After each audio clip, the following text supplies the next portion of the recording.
आपलं मनोगत व्यक्त करा असं मी त्यांना विनंती करतो. धन्यवाद. जय शिवराय.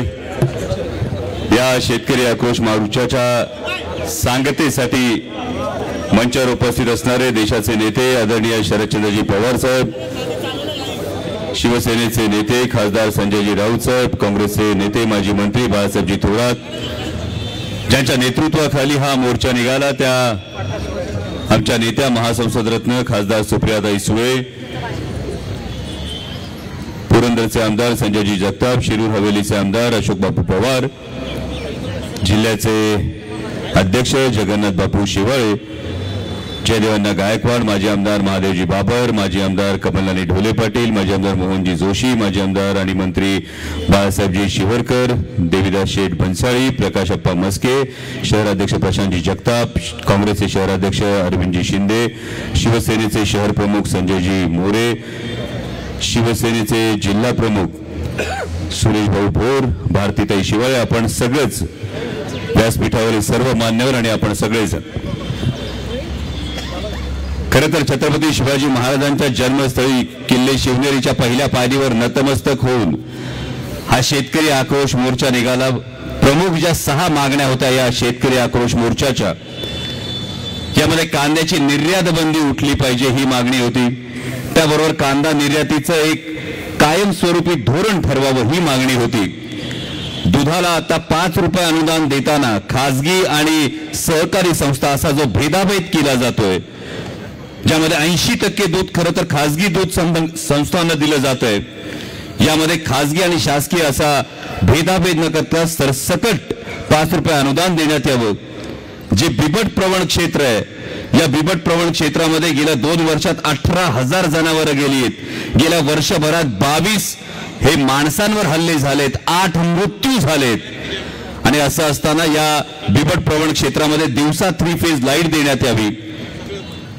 जर हे केंद्र सरकार मोजक्या उद्योगपतींची 25 लाख कोटींची कर्जमाफी करत असेल तर आमच्या सर्वसामान्य शेतकऱ्याची सरसकट कर्जमाफी करण्यात यावी. आणि शेतकऱ्यांच्या मुलांना शैक्षणिक कर्ज मिळत असताना,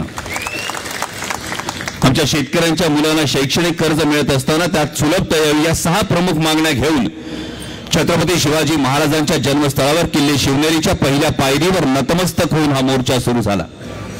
कारण काय होता हा मोर्चा काढण्याचा, का काढावा लागतो हा मोर्चा? ज्या छत्रपती शिवाजी महाराजांनी शेतकऱ्याच्या भाजीच्या देठाला हात लावू देऊ नका अशी आज्ञा दिली होती, त्या छत्रपती शिवाजी महाराजांच्या महाराष्ट्राचे सध्याचे माननीय मुख्यमंत्री म्हणतात की हे शेतकऱ्यांचं सरकार आहे. माननीय मुख्यमंत्री महोदयांना हाच प्रश्न आहे. साहेब, 7 डिसेंबरला कांद्याची निर्यात बंदी झाली, आज 23वा दिवस आहे. या 23 दिवसात महाराष्ट्र सरकारमधल्या एकाही प्रमुख नेत्यानं केंद्राला नजरेला नजर भिडवून का आमच्या शेतकऱ्यांच्या कांद्याची नासाडी करताय, का आमच्या शेतकऱ्यांच्या ताटात माती कालवताय हा सवाल विचारण्याचं धारिष्ठ दाखवलं नाही. आणि म्हणून हा आक्रोश मोर्चा काढावा लागतो. असं म्हणतात की इतिहास पुनरावृत्ती करतो. अनेक शेतकऱ्यांना भेटल्यानंतर अनेकांनी हा प्रश्न उपस्थित केला थोरात साहेब, की का महाराष्ट्रातले नेते हा प्रश्न विचारत नाही जे आज सत्तेत बसलेत. म्हणजे जेव्हा मंत्रिमंडळाचा विस्तार करायचा आहे घाईघाईने दिल्लीचं विमान पकडता येतं, जेव्हा पालकमंत्री पदाचा तिढा होतो तेव्हा घाईघाईने दिल्लीचं दार ठोठावता येतं. मग आमच्या शेतकऱ्याच्या प्रश्नासाठी तुम्हाला दिल्लीची वाट का दिसत नाही, हा कळीचा मुद्दा आहे.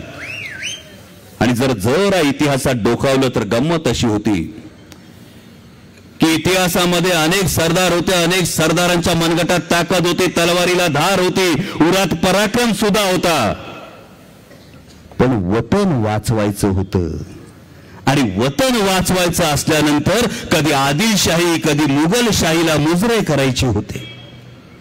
म्हणजे जेव्हा अफजल खानाने स्वराज्यावर स्वारी केली होती, त्याने तुळजाभवानीच्या मंदिरावर जे आक्रमण केलं होतं त्यावेळी अफजल खानाच्या सैन्यात सुद्धा अनेक सरदार होते. मंबाजी भोसले होते, बाजी घोरपडे होते, नाईकजी पांढरे होते, एक मातब्बर सरदार होता. जेव्हा अफजल खानाने तुळजाभवानीच्या मंदिरात घण उचलला तेव्हा या प्रत्येक सरदाराच्या मनगट शिवशिवलं असेल, रक्त सळसळलं असेल, पण कोणाला काहीच करता आलं नाही, कारण मांडलिकत्वाची झूल पांघरली होती, लाचारीची झूल पांघरली होती. हीच अवस्था महाराष्ट्रातल्या सत्तेत बसलेल्या नेत्यांची झाली का, हा प्रश्न सर्वसामान्य शेतकऱ्याच्या मनात पडलाय. कारण जर लाचारीनं पायाकडे बघायला मान झुकवली ना तर नजरेला नजर भिडवून प्रश्न विचारता येत नाही. हा महत्वाचा मुद्दा आहे. आज देश कृषी प्रधान आहे असं आपण म्हणतो, पण या कृषी प्रधान भारत देशाला आज कृषी मंत्री नाही, हे दुर्दैव आहे. म्हणजे साहेब, आम्ही या शेतकरी आक्रोश मोर्चात फिरत असताना अनेक ठिकाणी विचारलं की देशाचे कृषी मंत्री कोण. आजही हेच उत्तर येतं की आदरणीय शरदचंद्रजी पवार साहेब. याचा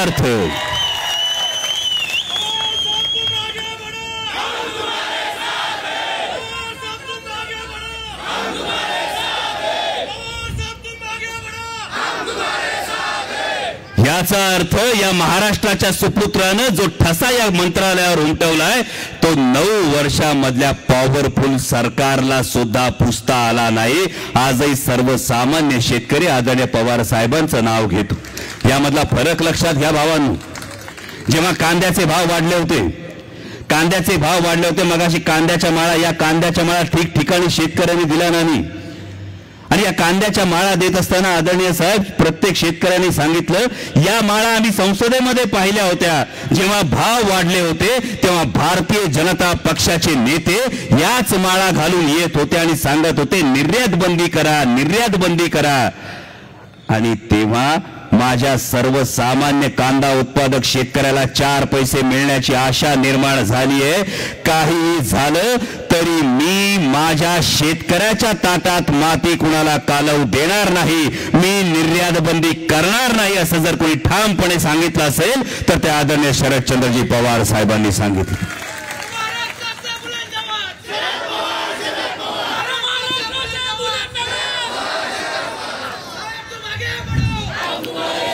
आणि तेव्हाची जी परिस्थिती होती ती परिस्थिती आणि आत्ताची परिस्थिती, आत्ता कुठं शेतकऱ्याला जेव्हा 4 पैसे मिळण्याची आशा निर्माण झाली तेव्हा या मोदी सरकारनं घाईघाईनं निर्यात बंदी केली आणि ही निर्यात बंदी करून शेतकऱ्याच्या स्वप्नांची राख रांगोळी करण्याचं पाप केलं. आणि दुर्दैव हे की महाराष्ट्रातल्या 1 फूल 2 डाऊटफुलच्या सरकारला केंद्राला एकदाही प्रश्न विचारता आला नाही की का आमच्या शेतकऱ्याच्या ताटात माती कालवताय. रोज उठून एक मंत्री आरोप करतोय. मला असं वाटलं एक मंत्री आरोप करतोय या शेतकरी आक्रोश मोर्चामध्ये काय, दुसरा मंत्री आरोप करतोय या शेतकरी आक्रोश मोर्चामध्ये काय. भारतीय जनता पक्षाचे प्रदेशचे अध्यक्ष बोलले घाईघाईने की या शेतकरी आक्रोश मोर्चानं काहीच होणार नाही.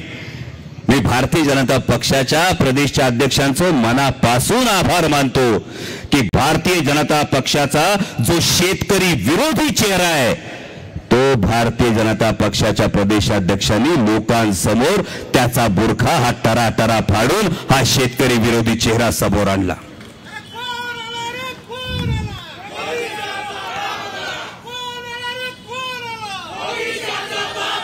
कारण असं म्हटलं जातं 1 फूल 2 डाऊटफुलचं सरकार का म्हणतो.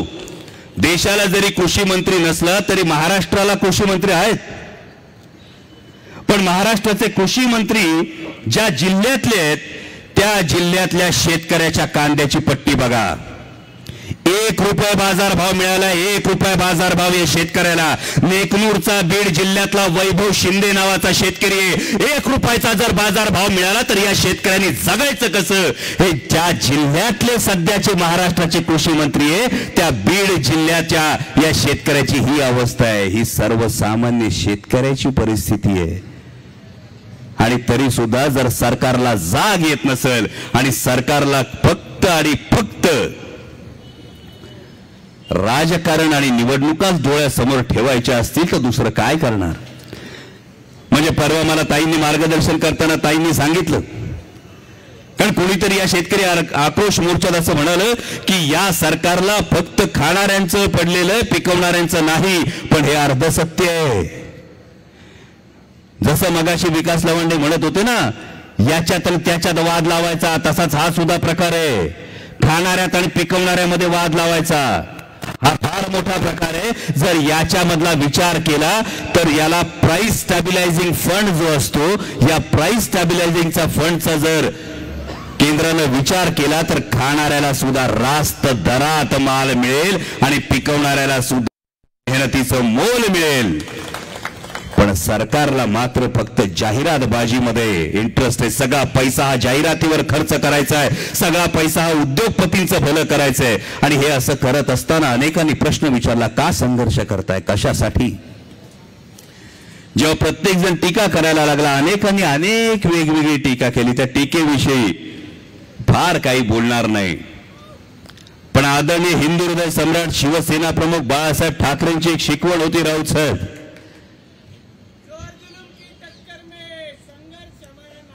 100 दिवस शेळी बनून जगण्यापेक्षा 1 दिवस वाघ होऊन जगा.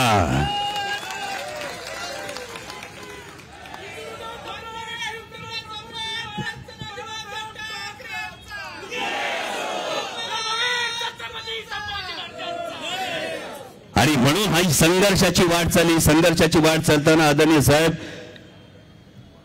जुन्नर पासून सुरुवात झाली.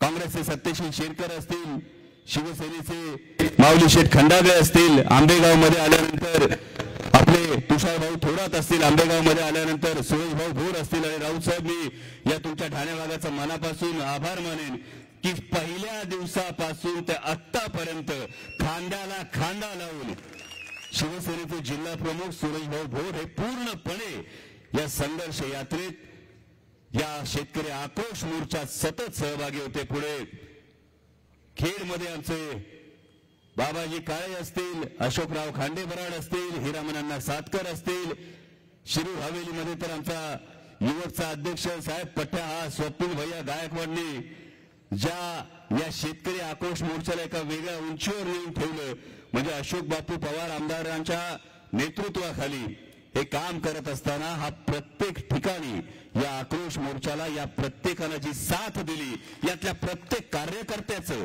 महाविकास आघाडी म्हणून एकजूट होत असताना बघणं आणि त्या एकजुटीनं भिडणं हे मनापासून दिलासा देणारं होतं.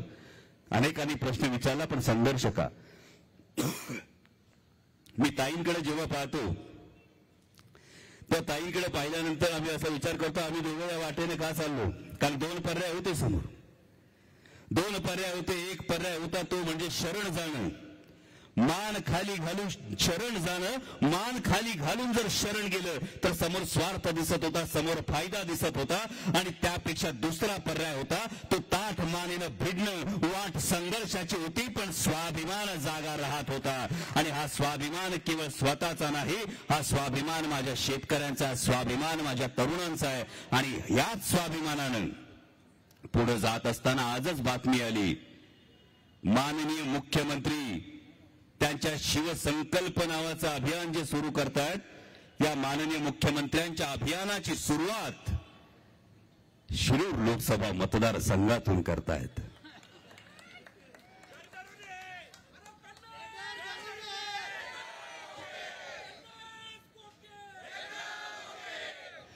भावा, आवाज जिथं पोचवायचा असतो, जसा पोचवायचा असतो तसा तुम्ही सगळ्यांनी पोचवला, याचं हे द्योतक आहे माननीय मुख्यमंत्री महोदयांचं. मी शिरूर लोकसभा मतदारसंघामध्ये मनापासून स्वागत करतो.